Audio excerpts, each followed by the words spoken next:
Until ಅಲ್ಲ ನೋಡು, ಒಂದು ವರ್ಡ್ ಹೇಳ್ತೀನಿ ನಿಮ್ಗೆ. ಅಂಟಿಲ್ ಅಂದ್ರೆ ಅಲ್ಲಿವರೆಗೂ ಆಗ್ತದೆ, ಗುರುವಾರ ಅಂತ ಆಗ್ತದೆ, ರೈಟ್? ಒಂದು ವರ್ಡ್ ಅಂತ ಅನ್ಕೊಡಿ, ಬಹಳ ಈಸಿ, ಬಹಳ ಇಂಟ್ರೆಸ್ಟಿಂಗ್. ಅದೊಂದು ವರ್ಡ್ ಇಂದ ನಿಮ್ದು ಸ್ಪೋಕನ್ ಇಂಗ್ಲಿಷ್ ಬಹಳ ಈಸಿ ಆಗಿಬಿಡ್ತದೆ ಮಗ. ಯಾವುದು? ಬಾಯ್ ಮಗ.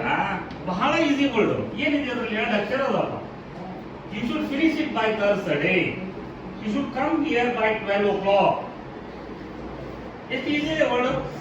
ಬಾಯ್ ಅಂದ್ರೆ ಬಹಳ ಅರ್ಥದಲ್ಲಿ ಯೂಸ್ ಆಗತ್ತೆ ಮಗ. ಕೂತ್ಕೋ, ರೈಟ್? ಬಾಯ್ ಅಂದ್ರೆ ಬಹಳ ವರ್ಡ್ ಯೂಸ್ ಆಗತ್ತೆ. ಈಗ ಯಾರ್ಯಾರು ಕಾಂಪ್ಲಿಮೆಂಟ್ ಕೊಟ್ರಪ್ಪ, ಏನಂತೀರಿ?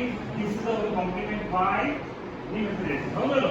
ಬಾಯ್ ಲವ್, ಬಾಯ್ ಬರ್ಸ್ಡೇ, ಬಾಯ್ ವೆನಸ್ಡೇ, ಬಾಯ್ ಹಾಕಿ, ರೈಟ್? ಇವೆಲ್ಲ ಭಾಳ ಇಂಟ್ರೆಸ್ಟ್ ಕೊಡ್ತದೆ. ಎಕ್ರಾಸ್ ಒಂದು ಗೊತ್ತದ ನಿಮ್ಗೆ, ರೈಟ್? ಎಕ್ರಾಸ್ ಒಂದು ಗೊತ್ತದ, ರೈಟ್? ಇವಾಗ 80 ಎಟ್ಟು IN ಇನ್ನು 80 ಎಟ್ಟು ಇನ್ನು ವ್ಯತ್ಯಾಸ ಏನು? ಇನ್ನು ಯಾವಾಗ ಯೂಸ್ ಮಾಡ್ತೇವೆ ಮಗ ನಾವು? ಇಲ್ಲಿ ಯಾವಾಗ ಯೂಸ್ ಮಾಡ್ತೇವೆ? ಈಗ ನಮ್ಗೆ ನಾವು ಏನು ಕಲಿಯಾಗ್ತೇವೆ ಈಗ? Word learning, we are trying to learn spoken English. ನಮ್ಗೆ ಇಲ್ಲಿ ವರ್ಕ್, ಸಬ್ಜೆಕ್ಟು, ಎಲ್ಲ ಬೇಕಾಗಿಲ್ಲ. ನಮ್ಗೆ ಏನು ಬೇಕಾಗಿದೆ? What we are trying to do? We are trying to speak the thing out. Speak out.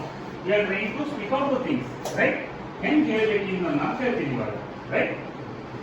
ನಿಮ್ಗೆ ಹುಟ್ಟಿರೋದು ಹೇಳ್ತಿರ್ಬೇಕು. ಮೈಸೆಲ್ಫ್ ಕನ್ಫ್ಯೂಷನ್ ಮಾಡ್ತಿರ್ತೀವಿ ನಾವು. ಹುಟ್ಟಿರೋದು ಹೇಳ್ತಿರ್ತೀವಿ. ಹೆಂಗೆ ಹೇಳ್ಬೇಕು? I born in the year 2001. Right? I born in the year 2001. ಇನ್ನು ಯಾವಾಗ ಯೂಸ್ ಆಗುತ್ತೆ? ಎಟ್ ಯಾವಾಗ ಯೂಸ್ ಆಗತ್ತೆ ಮಗ? ಇನ್ನು ಎಷ್ಟು ವ್ಯತ್ಯಾಸ ಏನು ಕೊಡ್ತೀವಿ ತಿಳ್ಕೊಳ್ಳಿ. ಈಗ ಏನ್ ಮಗ ನಿನ್ನ ಹೆಸರು?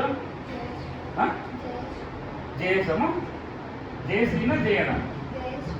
Jayashree. Okay, Jayashree. Jayashree sitting at desk in the classroom. ಅರ್ಥ ಆಯ್ತಾ? ಇನ್ನಂದ್ರ ದೊಡ್ಡ ಜಾಗ, ಎಟ್ ಅಂದ್ರ ಸ್ಪೆಸಿಫಿಕ್ ಪಾಯಿಂಟ್, ರೈಟ್? ಇನ್ನೊಂದು ಹೇಳ್ಬೋದು ನೀವು, ಅಲಾಮಿತ್ರಪ್ಪ. ಹೆಂಗ್ ಹೇಳ್ಬೋದು? ಈಸ್, ಈಗ ನೋಡಿ, ಯಾಕೋ ನಿಮ್ಮ ರಿಲೇಟಿವ್ಸ್ ಮಾಡ್ಕೊಳ್ತೀರಿ. ನಾಳೆ ಎಕ್ಸಾಮ್ ಅದ ಅಥವಾ ಟೂರ್ ಬರ್ತಾರೆ ಸ್ಕೂಲ್ನಾಗ, ನೀವು ನಾಳೆ ರಿಲೇಟಿವ್ಸ್ ಮಾಡ್ಕೊಳ್ತೀರಿ. ಅಮ್ಮಗೆ ಹೇಳ್ತೀರಿ ಏನಂತ? Is wake me up at 4 o'clock in early morning. Wake me up ಅನ್ನೋದಕ್ಕೆ get up ಅನ್ನೋದಕ್ಕೆ ವ್ಯತ್ಯಾಸ ಅದ. ದಯವಿಟ್ಟು ಎರಡು ಒಂದೇ ತರ ಯೂಸ್ ಮಾಡ್ತೀವಿ, ಮಾಡಕ್ ಹೋಗ್ಬೇಡ್ರಿ. Wake up ಅನ್ನೋದಕ್ಕೆ ಏನಂತಾರು? ಎಚ್ಚರ ಆಗುವುದು. Get up ಅನ್ನೋದು ಏಳು ಮೇಲೆ ಬೆಳಬಿಟ್ಟು, ರೈಟ್? ರೈಟ್. Please ಹೇಳ್ರಿ. Wake me up at 4 o'clock in early morning. ಅರ್ಥ ಆಯ್ತಲ್ಲ? ಹಿಂಗೆ ಹೇಳ್ಬೇಕು. ಮಾರ್ನಿಂಗ್ ಅಂದ್ರೆ ಎಲ್ಲಿಂದ ಬಂತು ಮಗ? 4 o'clock ಇಂದ 7 o'clock 8 o'clock ವರೆಗೂ ಬಂತು. ಬಟ್ ಸ್ಪೆಸಿಫಿಕ್ ಪಾಯಿಂಟಿಗೆ ಏನಂತೀವಿ ನಾವು? ಎಟ್ ಅಂತೀವಿ ಟೈಮ್ ಹೇಳುವಾಗ, ರೈಟ್? ಈಗ ನಾನು I am standing at gate, in gate. Gate specific point ಅದು. ಗೇಟ್ ಅಂತ ಇದ್ದೇ ಜಾಗ ಅದು. I am waiting for you at gate ಹೇಳ್ಬೇಕು. ಏನು ಹೇಳ್ಬೇಕು? I am waiting for you at gate, right? ಮಗ ಇನ್ನೊಂದು ವ್ಯತ್ಯಾಸ. ಇನ್ನು ವ್ಯತ್ಯಾಸ ಏನು? ಈಗ I jump in well, I jump into well. ಎಲ್ಲರೂ ಹಿಡಿಯತ್ತೆ, ಏನಂತ ವ್ಯತ್ಯಾಸ ಆಗಲ್ಲ. ಬಟ್ ಇನ್ನು ವ್ಯತ್ಯಾಸ ಏನಂದ್ರೆ, ಇನ್ನಂದ್ರೆ ಒಳಗೆ, ಇನ್ನು ಅಂದ್ರೆ ಒಳಗಡೆ. ಏನ? These things keep inside, drink inside the bell ಹೇಳ್ಬೋದು, ರೈಟ್? ಇನ್ನು ಅಂದ್ರೆ ಇನ್ ಆಯ್ತಾಯ್ತು. ಅಕ್ರಾಸ್ ಬರ್ತಿದೆಯಲ್ಲ, ರೋಡ್ ನೀವು ಅಕ್ರಾಸ್ ಹೋಗ್ಬೇಕಪ್ಪ. ಏನಂದ್ರೆ ನೀವು ಅಕ್ರಾಸ್ ಅಂದ್ರೆ ಅಕ್ರಾಸ್ ದ ರೋಡ್, ಅಡ್ಡಡವರು ಏನಂತೀರಿ? ಅಡ್ಡಡವ್ರಿಗೆ ಅಕ್ರಾಸ್ ಅಂತೀವಿ, ಹೌದಾ? ರೈಟ್. ಇನ್ನೊಂದು ವಿಚಾರ, ನಾನು ಈ ಧಾರವಾಡ ಕಡೆ ಹೊರಟೆ. ಹೆಂಗೆ ಇರಬೇಕು ನೋಡಿ? ಯಾರು ಹೇಳಿದ್ರು ನೀವು? ವಿಶಾಲ್ ಮಾಡಲಿಲ್ಲ.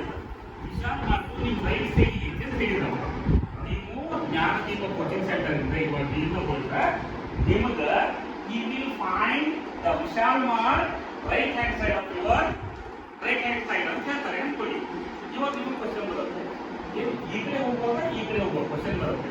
ಆ ಕ್ವಶನ್ ಅನ್ನ ಹೆಂಗೆ ಐಡೆಂಟಿಫೈ ಮಾಡ್ಕೊತೀವಿ? when you will move towards Hubli, you will find the Vishal Mart at your right hand side.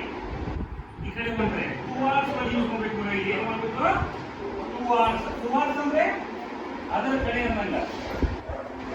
ಈಗ ನೋಡ್ರಿ, ನಾನು ಈ ಕಡೆ ಹೊರಟಪ್ಪ, I am moving towards Hubli ಇವಾಗ ಬಸ್ಸಲ್ಲಿ ಹೋದ ನನಗೆ ಬೋರ್ಡಿಂಗ್ ಹೋದ ರೈಟ್ ಈ ಕಡೆ ಹೋದ I am moving towards Dharwad ಅರ್ಥ ಆಯ್ತಲ್ಲ ಟುವಾರ್ಡ್ಸ್ ಅಂದ್ರೆ ಅದ್ರ ಕಡೆ ಟುವಾರ್ಡ್ಸ್ ಯೂಸ್ ಮಾಡ್ತೀವಿ